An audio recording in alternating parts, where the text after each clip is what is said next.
న్యాయంగా నడుచుకో, న్యాయంగా నడుచుకో, న్యాయంగా నడుచుకో.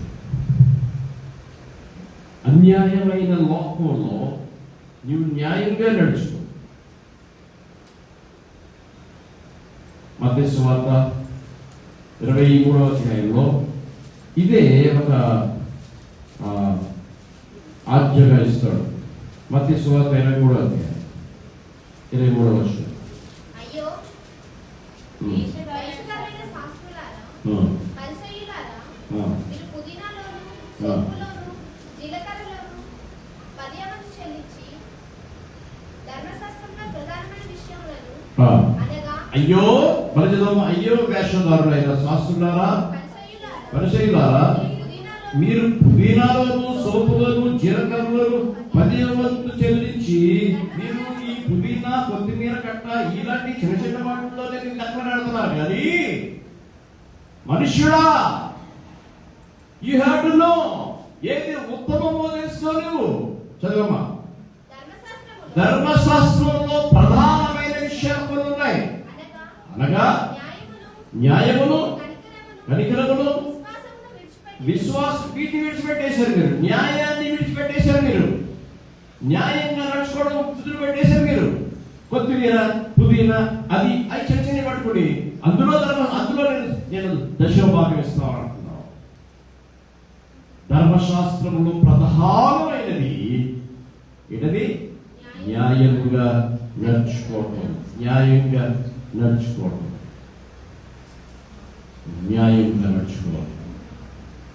అన్యాయస్తుడు ఎవడు? సైతాను. దుష్టుడు సైతాను. వాడి ఆలోచన చొప్పున మనము నడుచుకోకూడదు. దుష్టుడి ఆలోచన చొప్పున నడవద్దు. ఎందుకది నాశనానికి నడిపిస్తుంది. ఈ అన్యాయపు లోకంలో నేను కూడా అన్యాయంగా బతుకుతానంటే నీకు నాశనమే. కాబట్టి ఏది ఉత్తమం అంటే నీవేం చేయాలా? న్యాయంగా నడుచుకో, యథార్థంగా నడుచుకో. యోబు గ్రంథం యథార్థంగా నడుచుకోవడంలో యోగుడు మించినవాడున్నాడా? యథార్థంగా నడుచుకున్నాడు. యోబు గ్రంథము 27వ అధ్యాయం 5వ వచనంలో 2వ భాగం చదవండి. 5-6 వచనం.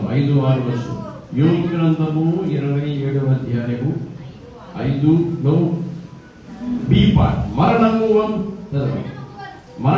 వరకు యథార్థతను, మరణమయ్యేంత వరకు నీవు న్యాయంగా నడవడం అనేది తప్పిపోకూడదు. అర్థం న్యాయంగా నడుచుకో. ఎంతవరకు నడుచుకోవాలి న్యాయంగా? మరణం చచ్చేంత వరకు ఈ న్యాయాన్ని వదిలిపెట్టద్దు. మరణము వరకు ఎంత మాత్రము యథార్థతను విడవక, నా నీతిని విడవక గట్టిగా పట్టుకుందును. నా ప్రవర్తన అంతటి విషయంలో, నీ ప్రవర్తన విషయంలో న్యాయంగా ఉండాలా? న్యాయంగా నడుచుకోండి. నీ ప్రవర్తనలో కూడా న్యాయంగా ఉండాలి.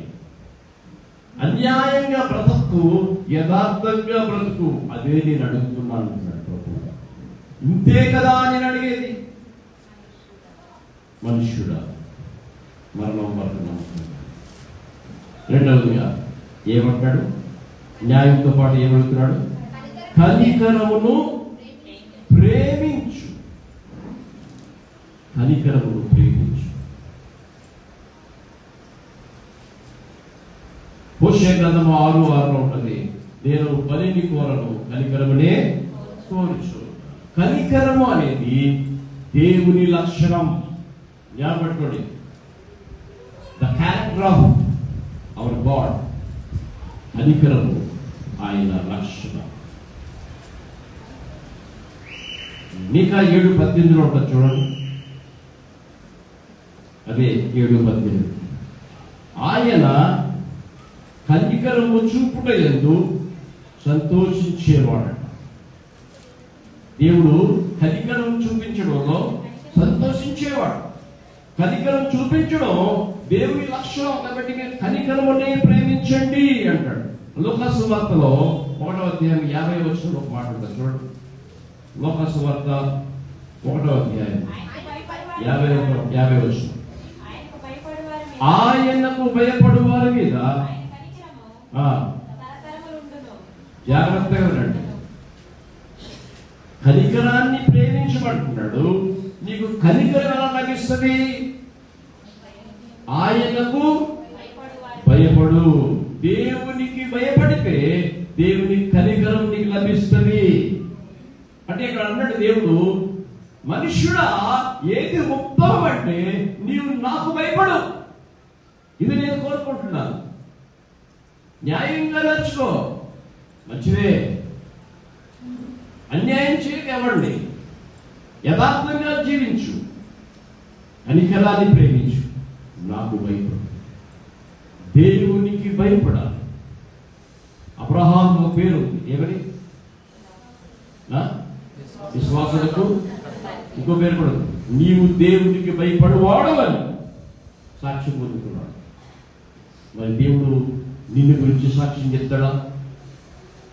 ఫలానా ఫలానా ఫలానా సహోదరుడు సహోదరి దేవునికి భయపడేవారు అని సాక్ష్యం మీ ద్వారా ఎవరైనా వింటారా? ఆయన దేవునికి భయపడేవాడండి అంటే దేర్ ఇస్ ఎంతో ఉన్నతమైన రెస్పెక్ట్. మనం దేవునికి భయపడే వారంగా ఉండాలి. అప్పుడు మనకి ఆయన కనికరం మనకి లభిస్తుంది. కనికరం చూపిస్తేనట ఒక 5-6 లేదంటే 9 ఆశీర్వాదాలు బాగున్నాయి. కనుక నేను చెప్తాను.